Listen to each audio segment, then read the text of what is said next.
Ever since Tchaikovsky's Nutcracker debuted in Russia 125 years ago, the ballet has always been a multicultural extravaganza. It's a journey from holidays at home to the magical kingdom of sweets.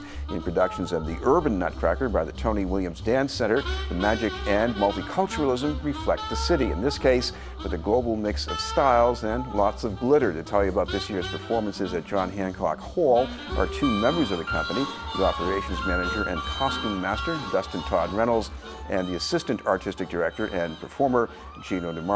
Thank you both very much for being with us. Thank you. I want to start with Gino, because not only are you a veteran of this production, you've done this before with the Boston Ballet, the more conventional, original Nutcracker. So how would you explain the difference to someone who hasn't seen this yet? I think for me, it's just the diversity of the production compared to the Boston Ballet. I also danced at Le Grand Ballet Canadien, also a typical Nutcracker. So it's just, you know, the way the Tony Williams is being able to infuse the music from Luke Allington into the production. That's made the production more jazzy and diverse in a way that he's also infused different forms of dance, not just classical ballet, which makes it very, very capturing for an audience that comes to see a production of dance that is perhaps not so key on seeing just ballet. So I think that the difference for me, because you know, when I work with the Boston Ballet on a classical company, people who come to see the ballet, they usually are familiar with just that one style of movement.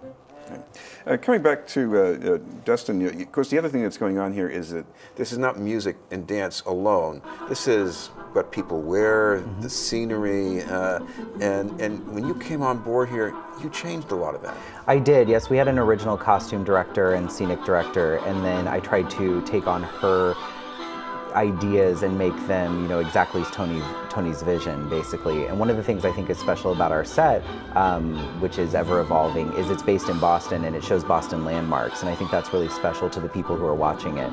And I think the costumes, one thing that you'll notice about them is there are no neutrals in the entire costumes, because the neutrals are the people who are dancers.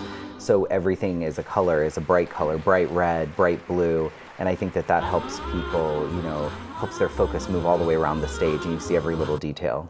Now I've gone to your website and I see the backdrop here. You know, this doesn't look like E.T.A. Hoffman's Germany. This looks like what, the Citgo sign? Or? Exactly. Yep. There's the Citgo sign. There's, you know, you can see the bridge and all kinds of things. You can see Fenway Park scoreboard right in the middle of the set. And I think that it really gives it a home, and people know that it's set in Boston and that they're representing sort of. It starts off, you know, with a prologue tap and hip hop battle right in Downtown Crossing, and you feel that. You feel the cars going by through sound, and you feel like it's just sort of an everyday in Boston and doing last minute shopping, and you're certainly transported somewhere, but it feels very familiar, and I think that that connects with people for sure. Coming back to Gino, talk about the people that you're working with here. I mean, we think of something like Boston Ballet, they're all full-time professionals. What about this? I mean, are we seeing people on a different gradient maybe, or what's it like working with the array of people here? Well, you know, I find it, you know, in a way, you know, everybody's very professional, regardless of what they're doing, aside from just dancing.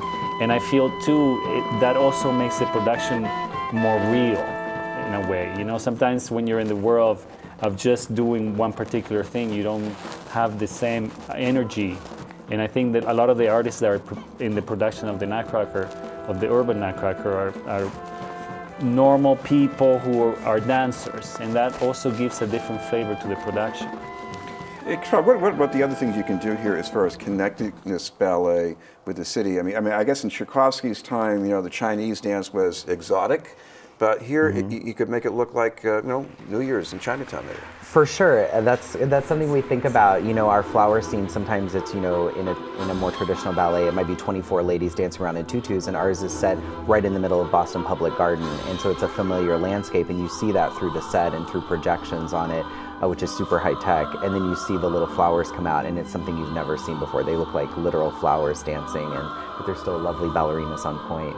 I think certain scenes like that, again, are more attainable. You know, we see our little ducklings come by from the Make Way for Ducklings book, and they walk across stage during our snow scene, and it's again a familiar scene of Boston Common. And I think that it's definitely different. It's a fun take on all those scenes. Gino, what about some of the featured performers in this year's production? Because that too is an interesting part of the multiculturalism. You have some people coming. Some people coming in. Yes, from different backgrounds as far as their dance trajectories. Well, I'm talking about, we have tap dancers that are, features in the production. Hip hoppers, there are very good hip hoppers. They're high caliber, I would say, caliber of performers in this particular style of dance. And they're integrated into the production, which makes the production a high quality production. Even though it's called the urban, it doesn't mean that it's urban itself. It's a really good production that integrates all the styles of dance in one. That to me was really the key element that made me be part of it. When Tony asked me to be part of the show, because I had done Nutcrackers for so many years, it's something that after you're through with a career in dance, that's the last thing you want to do. But then, because his production seems so overwhelming to me with the idea of integrating all these styles of dance and having the diversity of people that's in it, it's really, for me, artistically, was very, very capturing. Dustin, the other thing here is how this goes over with a real local audience. He had another chance at that earlier today, by the way. How did it go? We did. We performed for about 1,000 Boston Public School students, and they come in, and they're going to come in again tomorrow. So we get to perform our show for people who may not get to see it, and we have a very special ticket price just for them, and they're bussed in with their schools, and they get to experience it, and I think that they get to learn from it. They get to maybe learn a little bit about ballet before they come, or the music, or how theater works. We even discussed, discussing with them theater etiquette, and I think all of those things are important for them. And so that is kind of our first foray into performing it. We get to see the children's reactions because they're our best audience. When young people make it on stage and other kids see that, they say, oh, maybe I can do that, or maybe I can't do that. And I always think the applause is a little bit louder for those. So it's a good way to kick off our year. What's it like when people growing up in Boston neighborhoods, they see these kind of localized neighborhood dance styles, and you see them in this ballet, you say, no, actually this is high art. This isn't just fooling around. Well, I feel even the way the children, they're part of the production in our Nutcracker, they take dance very serious. Once they become part of it, they realize, there is high standards in all fields of dance. Hip hop, tap dance, ballet. So, when you have these different styles in a high standard of performance, then the children who are being presented this, they start to realize that it's art. And in a way, I think that's one of the things that we do with the urban Nutcracker, expose the art form of dance.